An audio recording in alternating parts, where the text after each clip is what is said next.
Frères et sœurs en Christ, soyez bénis au nom puissant de notre Seigneur et Sauveur Jésus-Christ.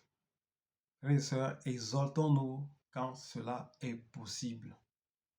Et à chaque fois que nous avions un temps, fortifions-nous comme la parole de Dieu nous demande de nous fortifier, de nous exhorter. Que Dieu soit loué pour ce moment d'exhortation. Seigneur Jésus-Christ, nous t'appelons au milieu de nous. Viens nous donner la sagesse et l'intelligence. Que moi je me taise et que ton esprit parle. Car c'est poussé par ton esprit que les hommes ont parlé de ta part. Au nom de Jésus-Christ. Amen. Exhortons nos frères et sœurs sur le malheur qui atteint le juste. Le malheur atteint souvent le juste, mais le Seigneur la délivre toujours. Ça ne veut pas dire que Dieu n'est pas avec toi quand tu passes dans les déserts, dans les difficultés, dans des problèmes. C'est ce que nous voulons partager comme exhortation. Tu peux être dans des difficultés, dans des problèmes,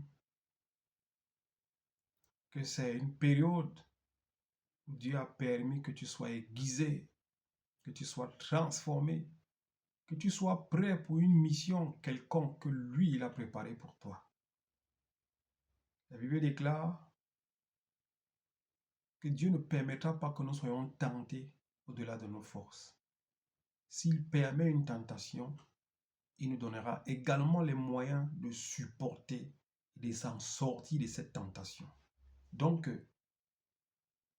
si un juste, un chrétien, un disciple est sous les problèmes, sous la difficulté, ça ne veut pas dire que Dieu l'a abandonné. C'est ce que nous allons partager parce que nous allons voir que nos frères dans la foi qui nous ont précédés, beaucoup ont été dans les difficultés. Mais malgré les difficultés, malgré les fournaises qu'ils ont traversées, malgré les problèmes, Dieu était avec eux. Quand on dit Abraham est le père de la foi, Abraham est passé dans les difficultés, les moments difficiles. Quand Dieu disait quelque chose, il se levait, il n'avait pas le choix. Il le faisait. Dieu lui a donné son seul et unique fils et il a demandé de sacrifier cet enfant. C'était une épreuve. Il ne réfléchissait pas. Il savait que Dieu est souverain. Dieu peut ressusciter son fils. C'est ce que nous allons voir, frères et sœurs. Ce n'est pas parce que tu vis des moments difficiles que tu vas commencer à murmurer contre Dieu. Ce n'est pas parce que tu traverses les déserts que tu vas commencer à mal parler, à juger Dieu. Ça ne veut pas dire que Dieu s'est éloigné de toi. Dieu est là. Il veut tout simplement que tu lui fasses confiance. Totalement confiance. Et que tu t'appuies sur lui. Et lui fera le reste. Comme il a dit à notre frère Paul, ma grâce te suffit. La grâce de Dieu nous suffit. Alors, que les persécutions, les difficultés, les problèmes, les maladies, les souffrances dans lesquelles les chrétiens et les chrétiennes passent, que cela soit un sujet de joie. Ce n'est pas facile, mais prenez cela comme un sujet de joie. Celui qui a la foi et qui croit que Dieu est le rémunérateur de ceux qui le cherchent, appuie-toi sur ton Dieu.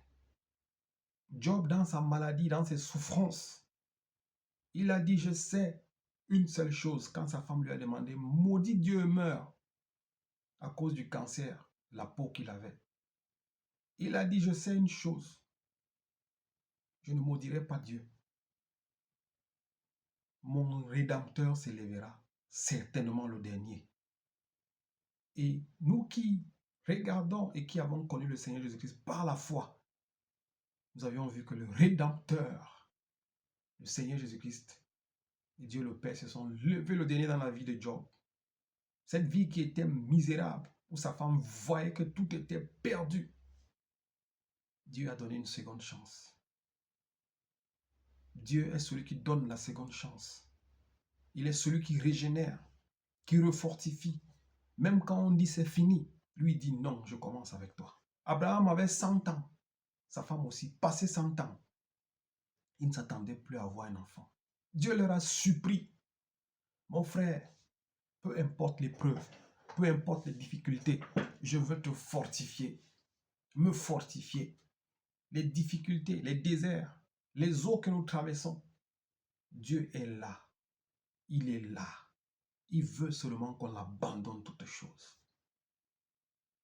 C'est l'exhortation que nous allons partager, que le Seigneur Jésus-Christ nous vienne en aide pour que nous puissions comprendre cette exhortation. Que Dieu soit béni. Au nom de Jésus-Christ, Amen. Commençons notre exhortation dans le livre de Psaume 34. Psaume 34, verset 19. Seigneur, merci pour ce moment. Merci pour ta parole qui est vie et esprit. Merci pour tes bienfaits. Tu ne veux pas que nous nous enivrions d'alcool, mais tu veux que nous soyons remplis de la puissance de l'esprit, afin que nous puissions comprendre les choses de l'esprit. Si tu n'as pas l'esprit de Dieu, tu ne peux pas comprendre les choses de l'esprit. Le Seigneur Jésus-Christ ne marchait pas avec nos yeux physiques. Il ne regardait pas les choses selon le cœur, la chair, mais il regardait les choses selon la foi. Et il veut que nous marchions également avec la foi dans les problèmes, dans les difficultés, dans les moments d'égarement. Il veut que nous ayons la foi. Et c'est par cette foi qu'il a la capacité de nous relever, de nous donner la force. La Bible déclare, sa parole nous guérit, sa parole nous donne l'agilité, sa parole régénère, sa parole nous revigore, sa parole nous fortifie. Moïse était tellement ami de Dieu au point où, comme il passait le temps avec Dieu, la Bible dit, Dieu dit, j'ai parlé aux prophètes d'avant, et même ceux d'aujourd'hui, je les parle par le songe. Mais Moïse, je le parlais face à face, comme un homme parle à son ami. Tellement Moïse avait la grâce de rester dans la présence de Dieu. La Bible déclare qu'à 120 ans, Moïse avait toute sa vigueur, toute sa force, toute sa puissance. Et les yeux de Moïse n'ont jamais faibli jusqu'à ce qu'il meure. Parce qu'il était rempli de la puissance de l'Esprit de Dieu. Et c'est ce que Dieu veut que nous ayons. Que nous soyons remplis, que nous enivrons de sa présence. Moïse n'avait pas peur des obstacles. Pendant que le peuple se lamentait, ce n'était pas le problème de Moïse. Il croyait que son Dieu peut. C'est pour ça que Dieu l'aimait. Frères et sœurs, soyez fortifiés. Dieu n'a pas abandonné ses enfants. Dieu n'abandonne pas ses enfants. Mais Dieu aime les hommes et les femmes qui s'appuient totalement sur lui et s'abandonnent à lui. Ouais, ça c'est une qualité de Dieu. C'est ce qu'il demande aux enfants d'avoir. Ésaïe nous parle de ça. C'est dans la confiance et dans le calme que l'Éternel Dieu des armées agit. Ça, c'est une qualité. Dans les problèmes, dans des difficultés, sois confiant, sois calme. Nous allons voir les hommes ici que dans les tourments que toi et moi on n'a pas vécu, dans les problèmes, ces hommes sont restés confiants et calmes. Et la puissance de Dieu se manifestait pour les délivrer. Parce que ces hommes avaient la foi. Eux, ils croyaient que non. Je peux être dans la fournaise, mais je crois que Dieu a la capacité de me délivrer. Et même s'il ne me délivre pas, je sais que Dieu, dans son royaume, je vivrai. Ils étaient prêts, ces hommes. Et toi et moi, aujourd'hui, nous n'avions pas cette même foi. Et Dieu veut que nous ayons cette même foi. C'est pour ça, quand les problèmes arrivent, au lieu de te lamenter, il y a un temps pour pleurer, comme la Bible dit, Ecclésiaste. Un temps pour pleurer. Quand tu finis de pleurer, lève la face et regarde devant. Dieu veut te passer un message dans des souffrances, dans des difficultés, dans les déserts que tu traverses. Que Dieu soit loué. Psaume 34, verset 19. Que Dieu soit loué pour sa parole. La Bible déclare, l'Éternel est près de ceux qui ont le cœur brisé et il sauve ceux dont l'esprit est abattu. Ce n'est pas parce que tu as le cœur brisé, ce n'est pas parce que tu as l'esprit abattu que Dieu s'est éloigné de toi. Il est là. Mais il attend seulement que tu t'appuies sur lui. Il veut seulement que tu te confies à lui. Il veut que tu l'abandonnes ce problème quand tu dis, Seigneur, je n'ai plus de force. Je te donne tout. Dieu aime voir les gens dans les difficultés. Au lieu de pleurer, ils adorent Dieu. Sois béni, Éternel. Si tu l'as permis, c'est parce que tu veux donner également une issue. La Bible déclare, ne pensez plus aux événements passés, car je veux faire quelque chose de nouveau. Frères et sœurs, Dieu est grand et il est vrai. Dieu est véritable pour ceux qui ont la vraie foi. Sois fortifié, mon frère. L'Éternel est près de ceux qui ont le cœur brisé et il sauve ceux dont l'esprit est abattu. Dieu est auprès de toi, au nom de Jésus-Christ. Un autre verset pour nous fortifier, livre de Genèse 1, frères et sœurs, Dieu n'abandonne pas ses enfants. Il a dit à ses disciples, après la résurrection, dans le livre de Matthieu 28, « Je serai avec vous tous les jours jusqu'à la fin. » Tu es un disciple de Jésus-Christ. Tu es un fils, tu es une fille de Jésus-Christ. Il ne t'abandonnera jamais. Jusqu'à la fin, il sera avec toi. Mais il veut que tu lui fasses confiance et que tu gardes le calme devant les tempêtes. Le Seigneur avait une qualité, c'était un homme calme, un homme patient. L'histoire de la tempête dans le bateau, dans la pirogue. Le Seigneur n'aime pas les hommes qui s'agitent. Dans l'agitation, même dans la vie normale, quand tu es trop agité, tu fais beaucoup d'erreurs. Tu fais beaucoup de bêtises. Mais malgré la situation, malgré la difficulté, garde ton calme. C'est dans le calme et la confiance que la puissance de Dieu s'exerce, mon frère. Dieu n'aime pas les agitations. Quand les disciples étaient dans le bateau, dans la pirogue, et que le vent soufflait, les tempêtes, le Seigneur était là, sur la barque. Il était couché sur son oreiller. Il ne s'embrouillait pas. Parce qu'il sait qu'à son nom, les vents et les tempêtes s'arrêtent. C'est ça que le Seigneur Jésus-Christ veut que nous ayons. C'est pour ça quand il se lève, oh Seigneur, on l'appelle Seigneur, Seigneur, Seigneur, les vents, tu n'entends pas quand il se lève. Il menace, la Bible dit qu'il menace le vent et la tempête. La tempête s'arrêta. Dans tes tempêtes, dans tes vents, menace les tempêtes. Garde foi au nom de Jésus-Christ qui a l'autorité de soumettre même les vents et les tempêtes.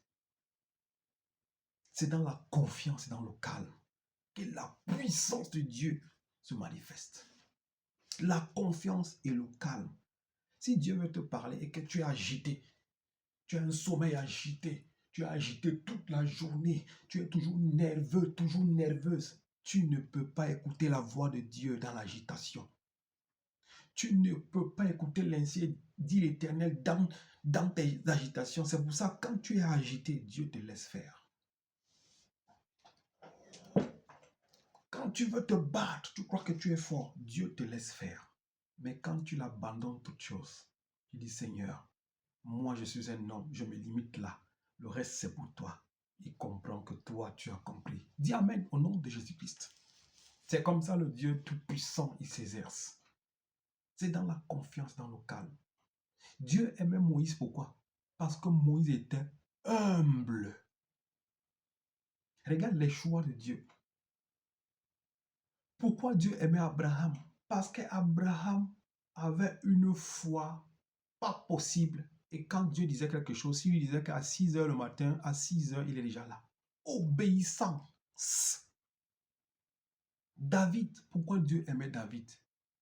Parce que David avait un cœur d'enfant.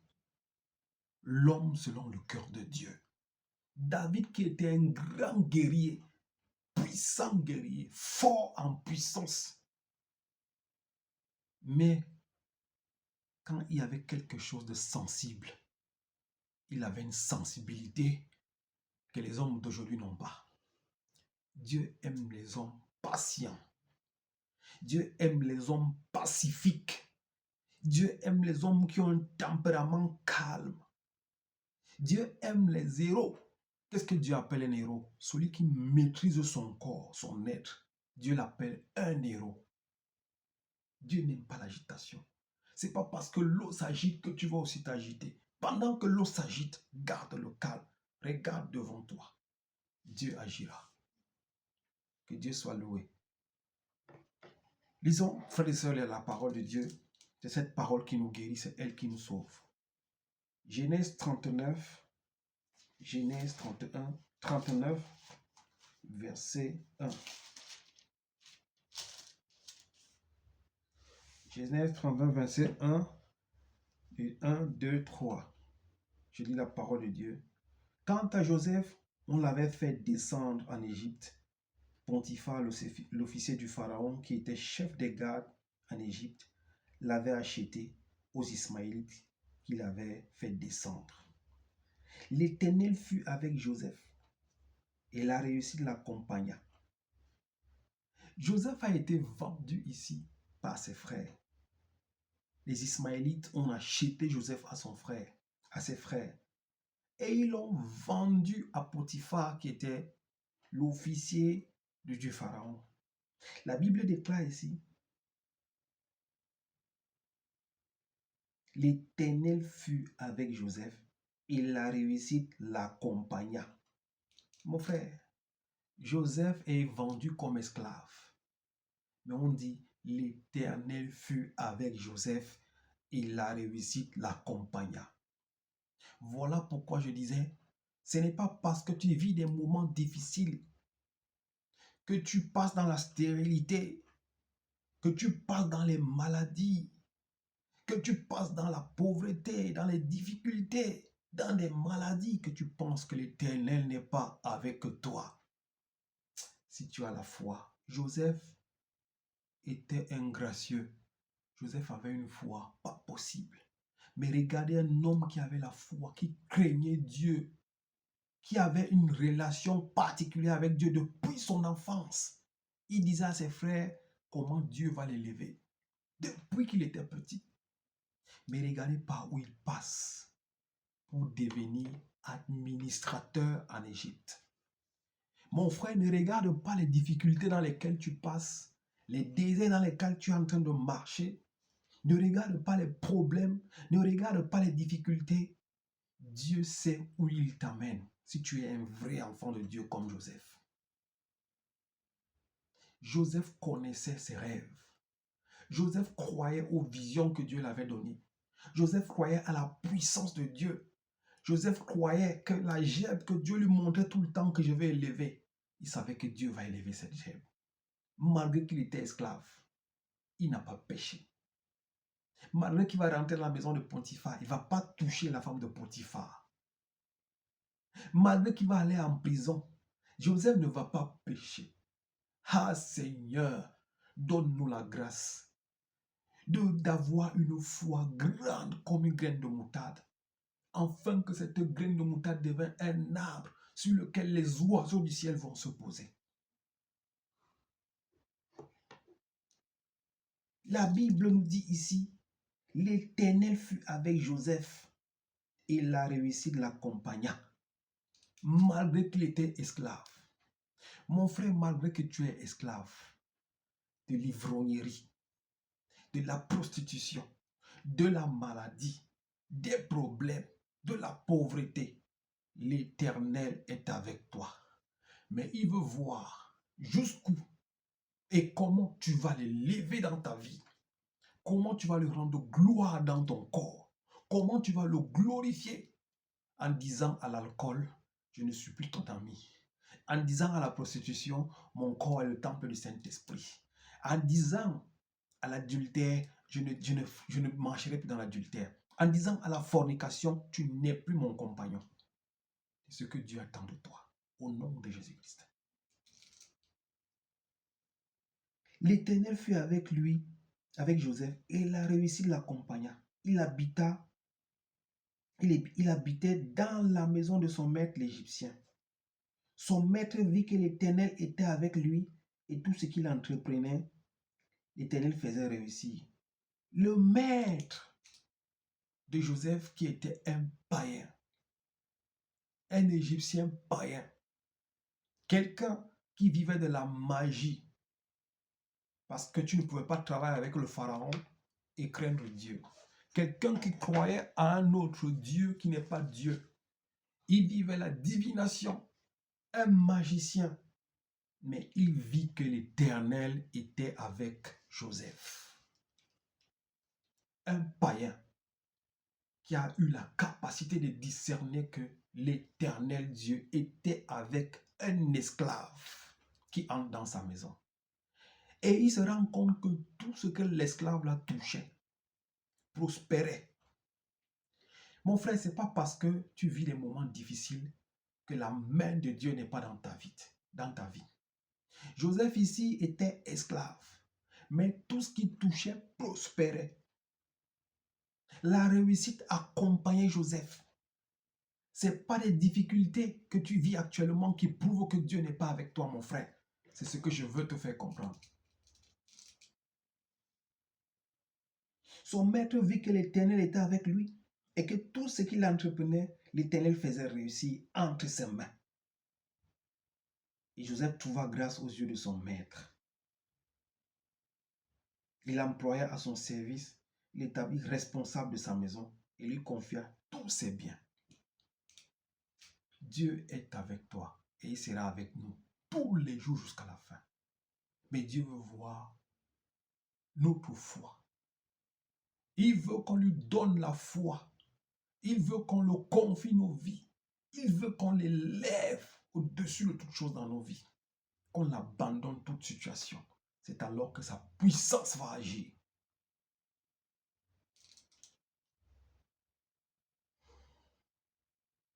Alors, restons dans Genèse 39, allons au verset 16. La Bible dit ici, verset 16. Il est écrit ici. Ici, c'est quand Joseph s'est établi dans la maison de Potiphar. La Bible déclare que plus que Potiphar avait fait bon accueil à Joseph, il a confié toutes choses à Joseph. On dit Potiphar a profité de la grâce de Joseph. Tout ce que Potiphar reprenait en ville, dans les champs, dans son bétail, prospérait pour la grâce d'un esclave qui a été vendu. Ce n'est pas parce que tu vis l'esclavage en ce moment que Dieu n'est pas avec toi. Ce n'est pas parce que tu es dans la maladie que Dieu n'est pas avec toi. Il est là à côté de toi. Mais il veut voir à quel niveau tu vas l'élever. Genèse 39, verset 16. La Bible nous révèle ici jusqu'au 23. Elle posa l'habit de Joseph à côté d'elle jusqu'à ce que son mari rentre à la maison. Ici, c'est la femme de Potiphar qui... Cette femme a vu en Joseph, on dit Joseph était beau de visage et beau de taille. La femme de Potiphar a dit, c'est pas possible. J'ai l'habitude d'abuser des jeunes hommes qui entrent chez moi. Mais ce jeune homme, depuis que je lui fais la cour, il n'accepte pas. Il ne veut pas. La Bible dit que par force, elle a voulu mettre Joseph dans son lit. Joseph s'est enfui. Il a laissé son vêtement. Joseph a juré que non, je ne ferai pas une telle chose à mon Dieu. Joseph n'a pas dit, je ne ferai pas une telle chose à Potiphar, mon maître. Mais Joseph a dit, je ne ferai pas une telle chose à mon Dieu. Joseph étant esclave, il avait foi à son Dieu. Il avait confiance à son Dieu. Il savait que son Dieu était avec lui. Les autres voyaient la réussite et tout ce qui l'accompagnait, mais lui savait que mon Dieu est avec moi, il ne m'a pas abandonné. Il a dit, je ne ferai jamais une telle chose à mon Dieu. Il a fui, il a laissé son vêtement. Je vais faire une parenthèse dans cette histoire de la femme de Potiphar et Joseph. Frères et sœurs, faites attention dehors aujourd'hui. Il y a des femmes de Potiphar et les hommes de Potiphar qui sont dehors. Quand ils voient un homme ou une femme qui a la grâce de Dieu, ils font tout pour te mettre dans leur lit. Une fois que tu vas dans leur lit, elles couchent avec toi ou ils couchent avec toi. Ces femmes de Potiphar ou ces hommes de Potiphar, ils vont prendre la grâce de Dieu qui est déposée en toi. Cette femme ici avait les esprits de charme. Elle séduisait tous les jeunes qui rentraient, qui travaillaient pour son mari, et elle couchait avec. Elle a vu spirituellement, selon la sagesse que Dieu m'a fait comprendre sur cette histoire de cette femme de Potiphar. Ecclésiaste 7 confirme également ce genre de femmes qui ont les chaînes dans leurs mains et les pieds dans le cœur. Elle a vu la grâce qui était posée sur Joseph. Parce que Joseph avait un parcours qui était destiné jusqu'à la gloire. Et cette femme a voulu empêcher la grâce de Joseph en couchant avec Joseph. Parce que la Bible déclare, celui qui pêche contre son corps, c'est un péché grave. Le péché sexuel est un péché dangereux. Parce qu'on dit, si tu couches avec une prostituée, vous faites un seul corps. Vous devenez une personne. Vous êtes unis. Donc, tout ce que cette femme a en elle, tu prends. Ce que l'homme a en toi, tu prends. Et elle s'est dit, si je couche avec cet enfant, je prends l'étoile qui est en lui. Je prends la grâce qui est en lui. Joseph, sachant la gloire de Dieu qui est en lui, parce qu'un vrai enfant de Dieu, c'est qu'il a l'esprit de Dieu, qu'il a la grâce et la puissance de Dieu. Tu le sens. Le vent souffle, tu ne sais d'où il va, où il vient. C'est ça l'esprit de Dieu.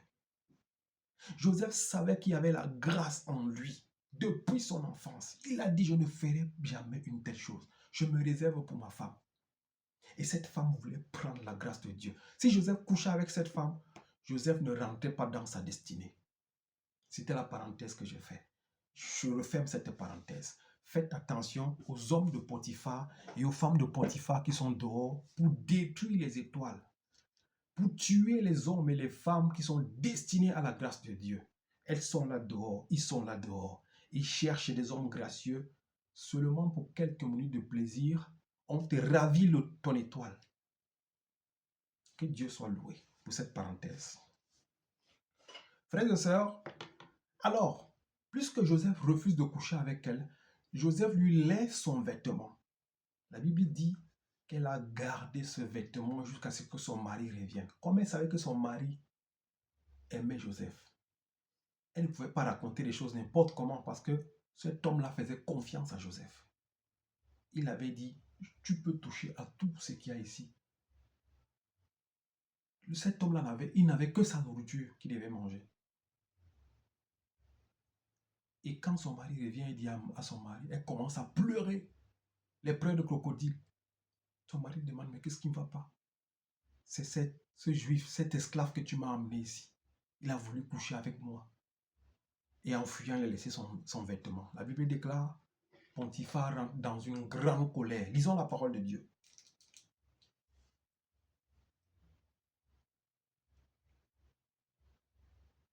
Elle lui tint alors ce discours. L'esclave hébreu que tu nous as amené s'est approché de moi pour abuser de moi. Comme je me suis mise à crier, il a laissé son habit à côté de moi et s'est enfui dehors. En entendant les affirmations de sa femme qui lui disait, voilà ce que m'a fait ton esclave, le maître de Joseph fut enflammé de colère. Il s'empara de Joseph et le mit en prison, à l'endroit où les prisonniers du roi étaient enfermés. Il resta donc là, en prison.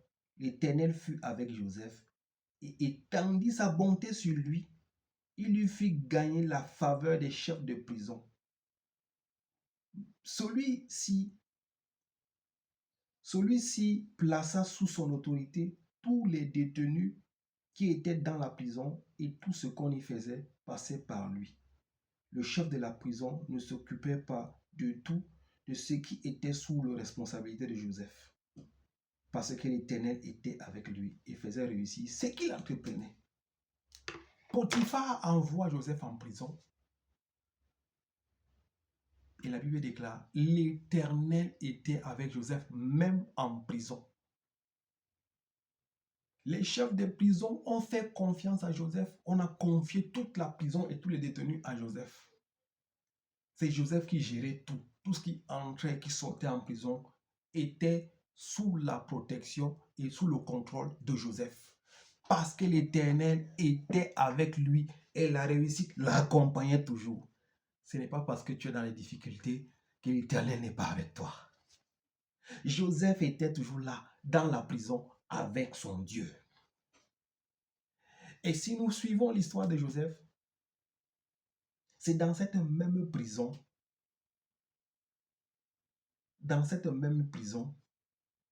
que Joseph va sortir pour déchiffrer le rêve du pharaon.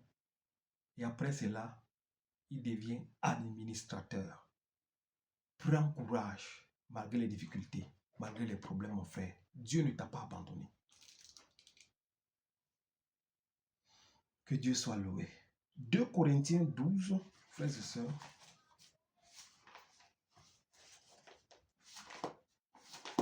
Dieu est bon, il nous fait du bien. Que nos âmes nous laissent adorer l'Éternel. Dieu est bon, il m'a fait du bien. Mon âme, laisse-moi aimer le Seigneur. 2 Corinthiens, frères et sœurs, dans le Nouveau Testament, 2 Corinthiens chapitre 12, versets 8 à 9. La Bible déclare ici, 3 fois j'ai supplié le Seigneur de l'éloigner de moi et il m'a dit, ma grâce te suffit, car ma puissance s'accomplit dans la faiblesse. Aussi je me montrerai bien plus volontiers fier de mes faiblesses, afin que la puissance de Christ repose sur moi. C'est l'apôtre Paul, à cause de l'écharde qu'il avait dans la chair. Il dit 3 fois, il a supplié le Seigneur de l'éloigner de cette écharde. Il m'a dit, ma grâce te suffit. Mon frère, la grâce de Dieu te suffit. Dieu avait permis que l'ange du diable mette une écharde sur l'apôtre Paul pour qu'il ne s'enorgueillisse pas de la sagesse, de la connaissance et des révélations qu'il avait. Il ne voulait pas que l'apôtre Paul s'enorgueillisse. L'apôtre Paul dit, j'ai prié 3 fois. Un grand apôtre qui prie qu'une écharde quitte son corps. Il prie 3 fois. Dieu lui révèle que non. Ma grâce te suffit. Mon frère, ma soeur, la grâce de Dieu te suffit. Malgré ta maladie, malgré tes problèmes, malgré les difficultés, la grâce de Dieu suffit. Si tu as la grâce de Dieu, tu as toutes choses. Car sa bonté vaut mieux que la vie. Sa bonté vaut mieux que la vie. La bonté de Dieu dans ta vie vaut mieux que toute chose. Et Dieu lui a dit, ma grâce te suffit.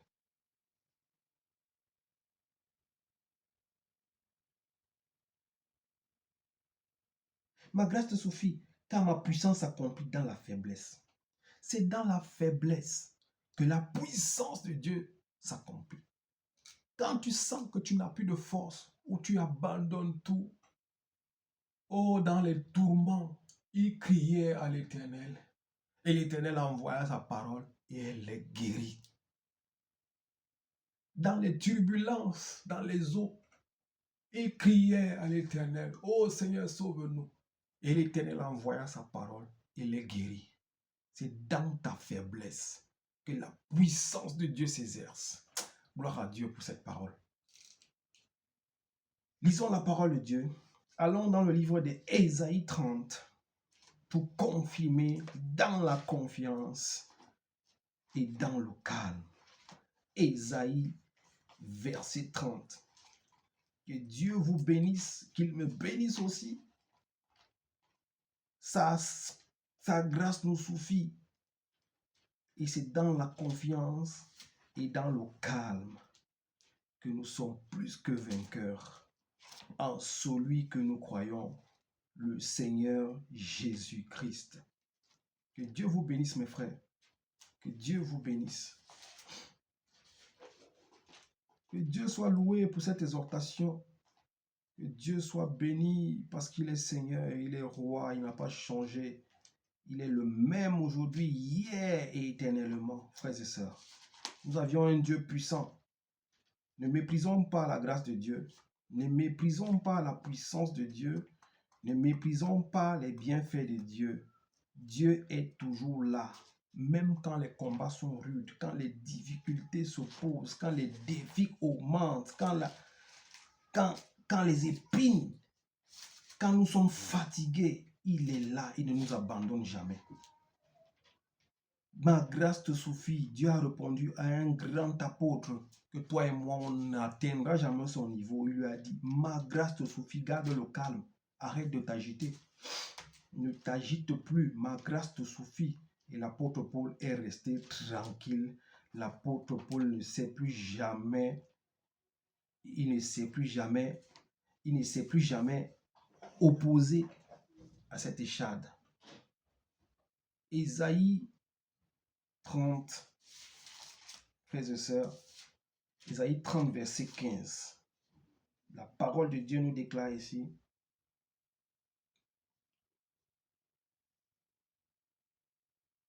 En effet, voici ce qu'avait dit le Seigneur, l'Éternel, le Saint d'Israël. C'est dans le retour à moi et le repos que sera votre salut. C'est dans le calme et la confiance que sera votre force. Mais vous n'avez pas voulu. C'est dans le repos, c'est dans le calme et dans la confiance que sera ta force, mon frère. Prie, jeûne, loue l'Éternel, mais garde confiance et sois calme, ne t'agite pas. C'est dans le calme, la confiance et le repos que sera ta grâce et ta force. Que Dieu soit béni pour cette parole. Au nom puissant de Jésus-Christ. Genèse 29. Rentrons dans le livre de Genèse. Genèse, tout au début, Genèse 29.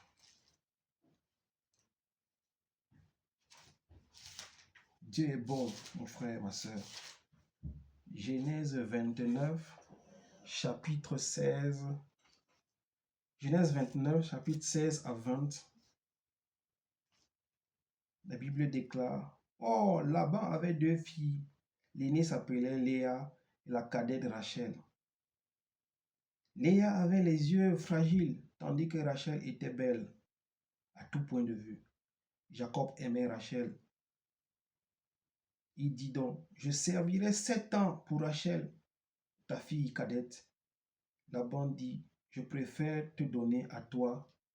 Je préfère te la donner à toi qu'à un autre homme. Reste chez moi. Ainsi, Jacob servit 7 ans pour Rachel. Il lui parut comme quelques jours parce qu'il l'aimait. Puis Jacob dit à Laban,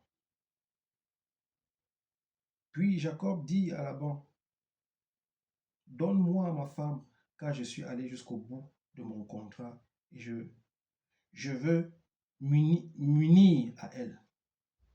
Je m'arrête là. Nous voyons ici Jacob et Laban.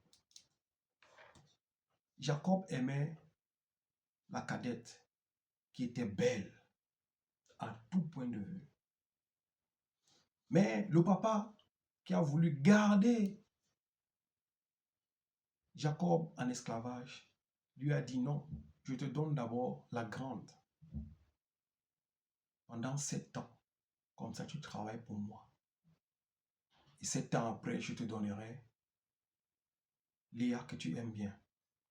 Rachel que tu aimes bien. La cadette que tu aimes bien.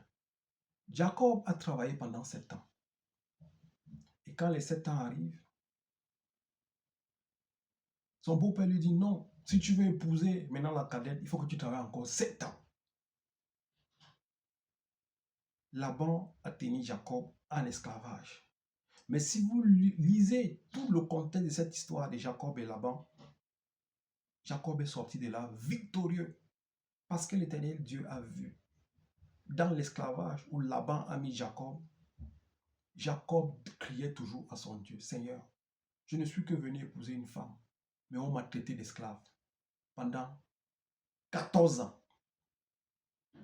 Et l'Éternel a donné de la sagesse à Laban, à Jacob. Jacob n'est pas sorti de Laban, de la maison de Laban, main vide. Dieu lui a donné la sagesse.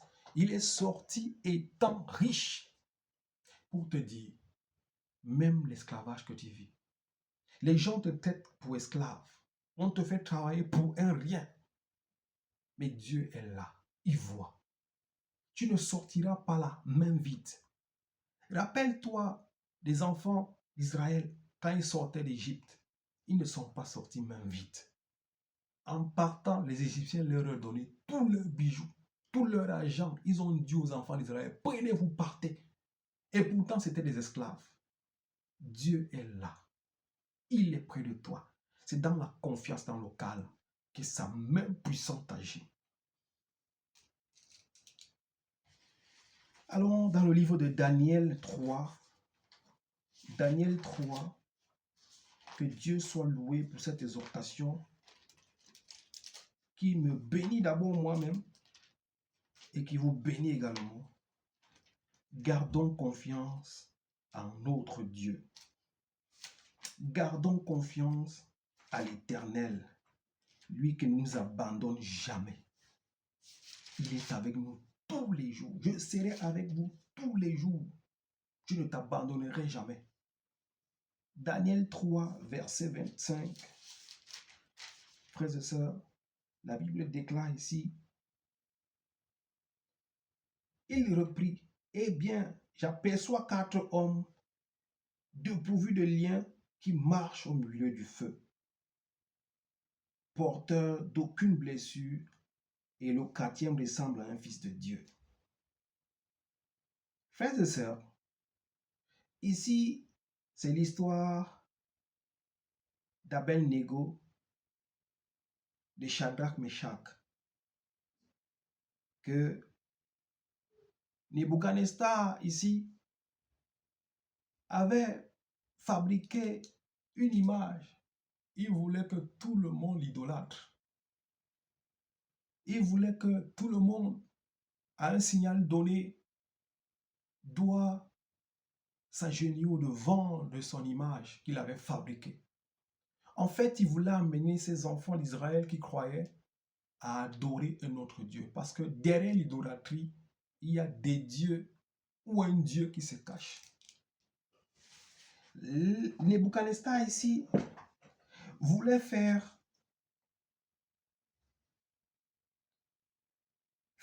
à ce que les enfants d'Israël adorent un autre Dieu. Lisons.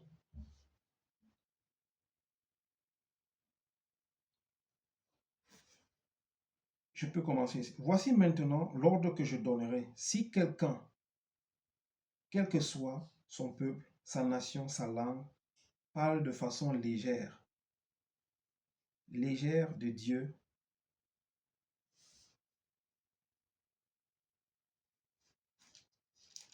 je peux commencer ici.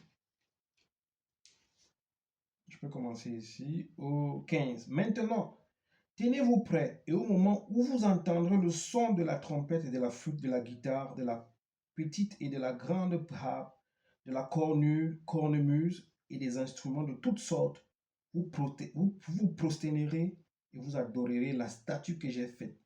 Si vous ne l'adorez pas, vous serez immédiatement jeté au milieu d'une fournaise ardente.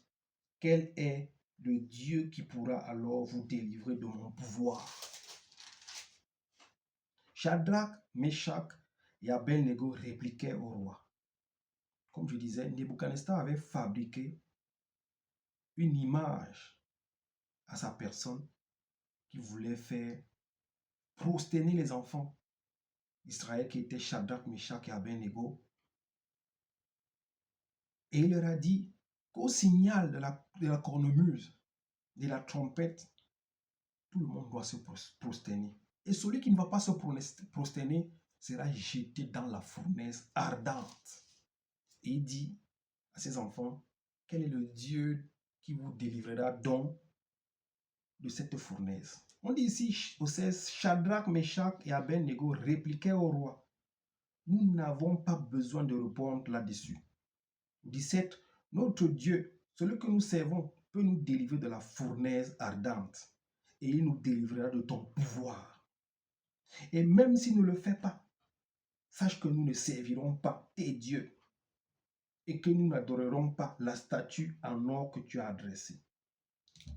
Frères et sœurs, les enfants d'Israël ici, ils disent à Nebuchadnezzar, sache que notre Dieu, que nous louons et que nous adorons, va nous délivrer de ta fournaise. Et même si Dieu ne nous délivre pas de ta fournaise, nous n'allons pas adorer cette image, cette statue que tu as fabriquée. Parce que derrière l'idolâtrie, si vous lisez cette histoire, derrière l'idolâtrie, de toutes sortes d'idolâtries, on veut te faire adorer d'autres dieux qui ne sont pas le véritable Dieu. Disons la parole. Nebuchadnezzar fut alors rempli de colère et il changea de visage. Vis-à-vis de Shadrach, Meshach et Abednego. Reprenant la parole, il ordonna de chauffer la fournaise 7 fois plus que l'habitude. Puis il ordonna à quelques soldats particulièrement forts de son armée d'attacher Shadrach, Meshach, Abednego et de les jeter dans la fournaise ardente. Ces hommes furent alors attachés, habillés de leurs caleçons, de leurs tuniques, de leurs manteaux et de leurs autres vêtements, et ils furent jetés au milieu de la fournaise ardente, comme l'ordre du roi était catégorique et que la fournaise était extraordinairement chauffée. La flamme tua les hommes qui avaient jeté Shadrach. La flamme même a tué les hommes qui avaient jeté Shadrach, Meshach et Abednego. Ils tombaient ligotés au milieu de la fournaise ardente. Le roi Nebuchadnezzar fut alors effrayé, se leva subitement et prit la parole et dit à ses conseillers, n'avons-nous pas jeté 3 hommes ligotés au milieu du feu?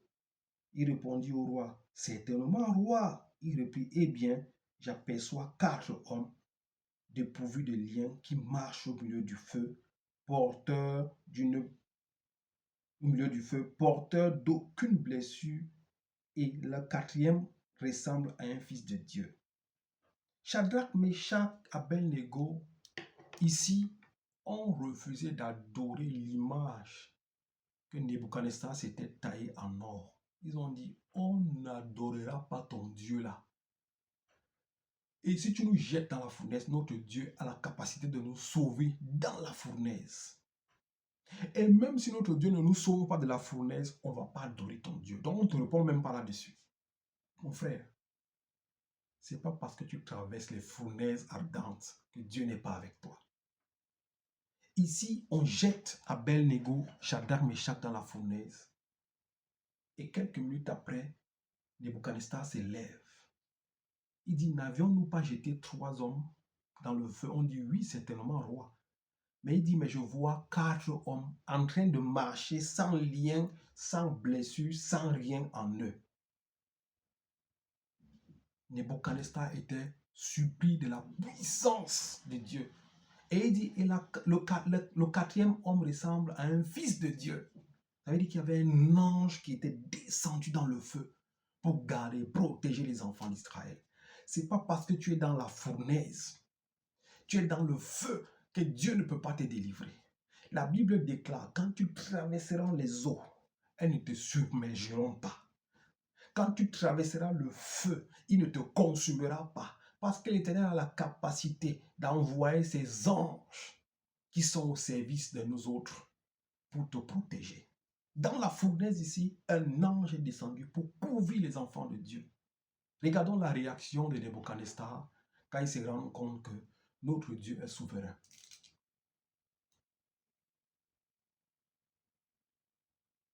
Nebuchadnezzar s'approcha ensuite de l'entrée de la fournaise ardente et dit, Shadrach, Meshach, Abednego, serviteurs du Dieu très haut, sortez et venez. Shadrach, Meshach et Abednego sortirent alors du milieu du feu. Les administrateurs, les intendants, les gouverneurs, les conseillers du roi se rassemblaient. Ils virent que le feu n'avait eu aucun pouvoir sur le corps des hommes, que leurs cheveux, leurs têtes n'avaient pas brûlé, que leurs habits n'étaient pas abîmés et qu'ils ne sentaient même pas le feu. Nebuchadnezzar prit la parole et dit, béni soit le Dieu de Shadrach, Meshach et Abednego. Il a envoyé son ange et a délivré ses serviteurs qui ont placé leur confiance en lui. C'est dans la confiance et dans le calme que la puissance de Dieu, c'est dans la confiance et dans le calme que tu auras ton salut. Qui ont placé leur confiance en lui. Ils n'ont pas hésité à freindre l'ordre du roi et à risquer leur vie, plutôt que de servir et d'adorer un autre Dieu. Derrière l'idolâtrie, il y a un Dieu, ou il y a des dieux. Quand tu idolâtres quelque chose, sache qu'il y a un Dieu derrière. Que ce soit l'argent, que ce soit les choses du monde, sache qu'il y a un Dieu derrière. Et les enfants d'Israël ont refusé d'adorer la statue de Nebuchadnezzar parce que derrière cette statue, il y avait un autre Dieu qui n'était pas le véritable. Frères et sœurs, sois fortifiés. Dieu ne t'a pas abandonné malgré les fournaises et les problèmes. Finissons ce message dans le livre de Daniel 6.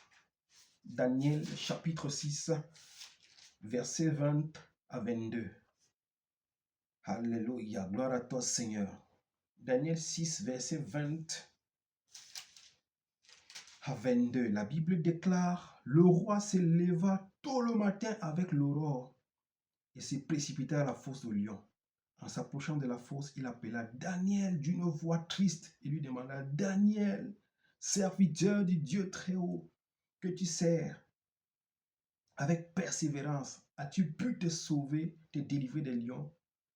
Daniel répondit, ô roi, puisses-tu vivre toujours. Mon Dieu a envoyé un ange et a fermé la gueule des lions.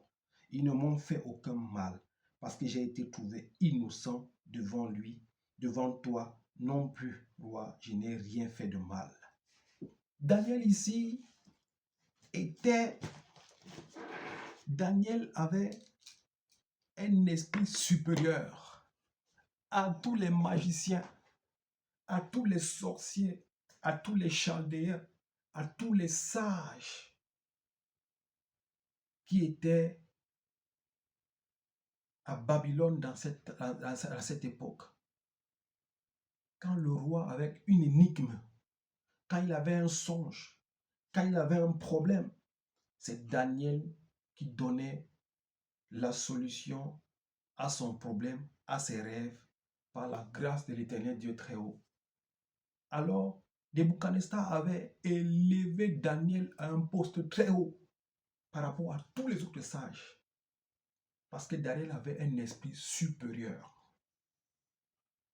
Alors, il y eut un complot, et le complot était de toucher Daniel, de détruire Daniel. Et ils ont dit que personne ne devait adorer un autre Dieu, prier un autre Dieu que le Dieu de Nebuchadnezzar. Ils ont formé un décret qu'ils ont fait signer au roi. Comme ils savaient que Daniel priait 3 fois par jour, ils ont piégé Daniel. Ils ont trouvé Daniel en train de prier. Ils sont allés l'accuser. Le roi a voulu défendre Daniel. Ils ont dit, roi, c'est toi qui as signé. Et quand tu signes, il n'y a rien à faire. On doit appliquer la loi. On applique la loi sur Daniel. On va jeter Daniel dans la fosse avec les lions. La Bible déclare que le roi a jeûné cette nuit. Il n'a pas mangé. Dans sa chambre, chaque nuit, il y avait des femmes qui venaient. Il a refusé les femmes.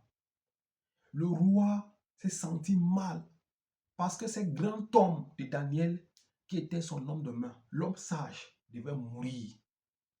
On dit le roi a jeûné. Il n'a pas mangé. Il était en deuil parce qu'il savait qu'il a perdu un homme qu'il n'aura plus jamais. Le roi n'a pas dormi toute la nuit.